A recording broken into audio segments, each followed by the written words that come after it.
Show of hands, who here works for free? Working for free, what does that even mean? Kind of a hotbed topic in the industry right now, I know. It probably should be, in all honesty, because there's a lot of people letting themselves get used, and there's a lot of other people that think they can use other people, and get other people to work for them for nothing, or next to nothing. And then there's some other people that think, on the other end of that spectrum, oh, you can just go and work as much as you want for, next to nothing, and it'll be okay if you just do, just do that thing for that customer and don't bill them for it. That's all right. You didn't need to get money for doing that anyway. And, a lot of people do a lot of work for next to nothing and end up screwing themselves out of money, potential money they could have made because, they're unwilling or unable to just be upfront and honest, and unwilling or unable to make, the necessary changes to themselves to where they can tell the customer, yeah, I'm going to have to charge you for that, or I'm going to have to take some sort of extra charge for that work, whether it be somebody says, oh, can you weed eat my flower beds, or can you trim those bushes, or can you trim that tree, and little odds and ends like that, they add up over time. But the question I asked at the beginning was, who works for free? Who all works for free? And the answer most people would give is, I don't work for free. I'll never do that. Me? No, not me. Well, might surprise you that, believe it or not, I will work for free. Sometimes. On very specific occasions, whenever it suits me. Now, what this means is, I'll give you a very specific example of a few times this season I've worked for free. And that's when I go to install a larger gate on a client's property or make an access panel into the client's property because I'm phasing out push mowing. Push mowing is going away in my business. What that means, doesn't mean I'm not ever going to push mow anything. What it means is that by and large, the majority of properties that I service will no longer be push mow properties, with the exception of the Mercer Crossing subdivision, of course, that I work in. Those backyards are so small that you can get away with push mowing them. They're easy, not a problem. And some of the even front yards, realistically, you can get away with mowing the whole front yard of those. They're so tiny. But, most of your older neighborhoods and, your larger lots and everything, I'm not push mowing them. They're not going to be push mowed anymore. So, going to the existing clients, we're telling them, hey, we need to make a gate access onto your property for our, stand-on mower. This is the dimensions it needs to be. Well, a lot of people may not want you to do that. They might say, oh, it's another expense, this and that. But to use I don't know how to explain it this way, but it's not quite a gimmick, but it's almost a little bit like a gimmick. If you tell somebody, hey, I'll give you something for free, for nothing, some people will say, ooh, free? Free? Really? And their eyes light up and they think, oh, I'm getting something for free, And that's kind of how I sell it these days. What I'll do is I'll say, and for existing clients, the ones that apply, meaning there are a few customers that I would not do this with because their backyards are too small, or they're in that area I mentioned previously, or they don't have a backyard. Some people I work for have their whole backyard is like a pool, so there's nothing to cut. So, if it's an applicable yard, an existing client that I need to stop push mowing, I'll go to them and say, hey, listen, moving forward, we're trying to get rid of push mowing. We're not going to do that. We need to make your yard accessible for our machines. would you be okay with us making an access into your fence where I can open up and get into, or would you be okay with me rebuilding your gate and making it larger? And every client I've approached this way has said yes to that, except for one or two. There were one or two that didn't, but luckily for me, their yards are small enough, or they have, site conditions like pools or something to the effect that it's not as huge of a deal for me that they're not going to let me do that. But in this instance, now working for free, I mean, some people would not even do this. They would say, "Oh, well, that's beneath me," or this and that. And I mean, do we like it? Not necessarily. In the moment, it's not a good thing. But I'm benefiting from it long term.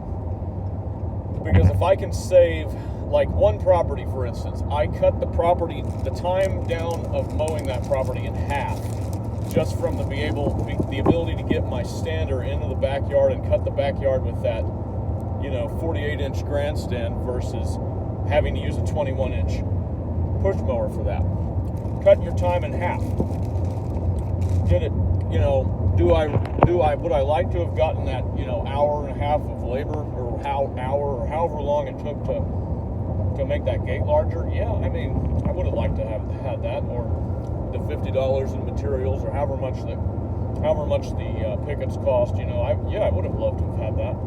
But all things considered, service that property, 2 or 3 times, you've made that money back. I've made that money back. If it cuts me down, if instead of me spending an hour on a property, I'm spending half an hour on that property, and not, having to push mow something, I'll take that all day long. That's what it's all about. Time management, not being reckless with your time. Every property I can use my standards on versus a 21-inch or even 30-inch back when I had them 30-inch push mower, I will do that. And this may not work for everybody. This strategy may not work for every single person out there. If you do a lot of wrought iron gates or whatever, this may not be a good option because you have to do metal working and whatnot. Woodworking's a lot easier in terms of making access and making gates larger and whatnot. I have 2 more actually coming up. One was a client that I just got, had a big job trimming some Nandinas, and I got the yard on an every other week basis. It's next to one of my good weekly yards, right next door. So it works out real good. I already did the yard for the first time. I did the first mow on it, but it's got a small gate on the side. It's about 40 inches wide, and I needed about another 10 inches wider. So went to the client, said, "Hey, in this case, this is another thing you can do. In this case, go to the client. Sir, I noticed you have some rotted wood on part of your fence," which is true. That this part of the fence, it's probably 25 years old. The pickets are kind of nasty. You can tell there's rot. There's loose screws missing out of the hinge. Whatever that may be. In this case, all of that is true. But go to the client and say, "I'll tell you what, I will rebuild this gate for you." Because, clients typically, at least the people I work for, they'll ask me, sometimes they'll say, "Hey, let's look around the property and see if anything else you need done." So go to the client and say, "Hey, your gate needs to be repaired over here. This will be, it'll be $549 to rebuild the gate, replace the gate." Just give them a price like that. If they agree, great. At the same time, you lay out you say this proposal includes making the gate larger so where we can access the gate, access the backyard, for our machines. And if they have a problem with that, or if they decline, I don't want to spend that much money right now. Say, okay, well that's understandable. I understand that. Tell you what, I will do the job for free for you. I will not charge you to do the job. If at the same time, you will be okay with us making the gate larger, making the entryway so we can get our machines through. Every single person I have responded to that way, with the exception of one or two people. Well, one I can tell for a fact that I recall. The other one, I don't remember if that's how they said it, or if I'm just saying one or two for sake of argument. I can only think of one off the top of my head, but only one or two people have said, no, that's okay, don't do that. Everybody else has said, yeah, go for that. Yeah, go ahead, that's good. One person I reached out to, I said, hey, I need to, I was talking to them in conversation, and I mentioned it to them, and the client said, you know what, I've been meaning to do that. I have some big golf carts and like a couple of ATVs that I drive, and it's a pain in the ass taking apart that little wrought iron fence thing by the driveway to do that. So yeah, go ahead and do that and send us the bill. Whatever it is, we'll take care of it. I was like, awesome, well done. That's how you do it. But it's things like this, you can't be scared sometimes to do something like this. And while you won't get any initial cash from it, you won't get an initial payout, the long-term savings will pay for themselves. Over the course of 2 or 3 mows, you're going to be saving a lot of time. A lot of the properties that need these entries, you're talking about large backyards, even some medium-sized backyards.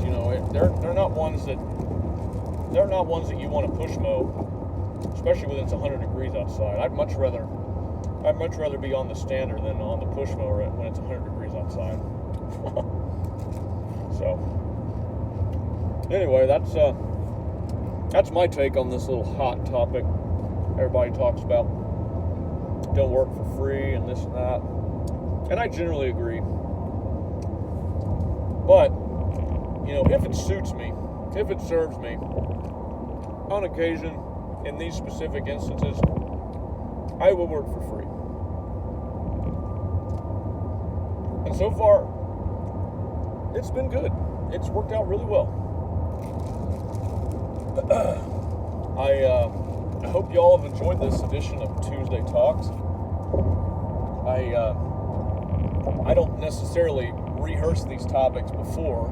It's just sometimes whatever's been on my mind that day is what I talk about. Sometimes, something will be on my mind for a few days or for a week or something, or it'll be something a topic I've discussed with some other person in the business, over the course of a day or a few weeks or something, and that's what I'll talk about in these. But if anybody watching this has any suggestions for a topic they'd like me to cover, feel free to comment and drop a line, and tell me what you think, and if you want to hear my take on something, landscape related, preferably landscape related. I mean, I'm sure there's a million topics we could address in here that aren't anything relating to lawn care or landscaping, but I'd prefer to keep them to that, just for this segment. But here we are. We're getting close to our Tuesday afternoon flower mound job here that we do. This yard is kind of out of my way, unfortunately. This is really the only day I am even remotely available to do this. But not only does it serve as a good yard and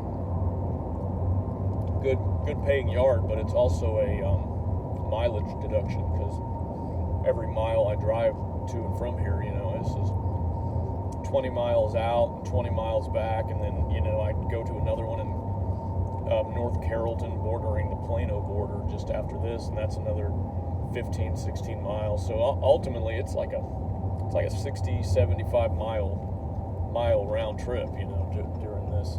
So not counting any stops you might make, and if somebody asks you to pick something up, you got to go out of your way. The mileage adds up, and it's good to have, properties that will help you with that, because that mileage deduction, the more you drive, that's a pretty serious deduction at the end of the year for taxes. It's another topic that could be discussed at some point, taxes. But I'm not an expert in that, so that's why I have a CPA and an accounting team that does that, that I hire out to do that for, because That's something you don't want to take chances with. You don't really want to play games with taxes. That's a serious topic, serious thing. Anyway, I'm gonna sign off for now because I'm fixing to be here at the Tuesday after lunch yard. So, best of luck to everybody out there. Stay hydrated. It's a scorching one again today. So, stay cool, stay hydrated, and have a good one.